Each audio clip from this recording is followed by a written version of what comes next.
অবৈধ নিয়োগকর্তাদের ধরতে বড় ধরনের অভিযান চালিয়েছে মালয়েশিয়ার অভিবাসন বিভাগ। এতে গ্রেপ্তার করা হয়েছে ৯০০ নিয়োগকর্তা। অবৈধভাবে বিদেশি কর্মী নিয়োগ দেওয়ায় এখন তারা সাজার মুখে পড়তে যাচ্ছে নিয়োগকর্তাদের।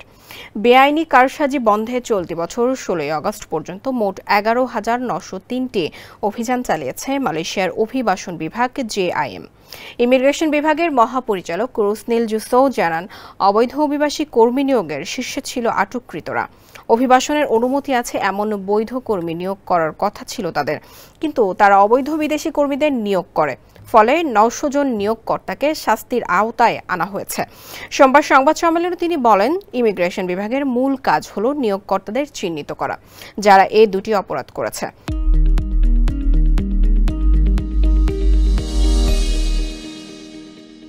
তারপর নিষ্পত্তিমূলক ব্যবস্থা নেবে প্রশাসন। রুসনিল জুসো বলেন, অভিযান চলাকালে মোট ১,০৬,৪৩২টি স্থান পরিদর্শন করা হয়েছে এবং বিভিন্ন অপরাধে মোট ২৯,০৩০ জনকে গ্রেপ্তার ও শাস্তির আওতায় আনা হয়েছে।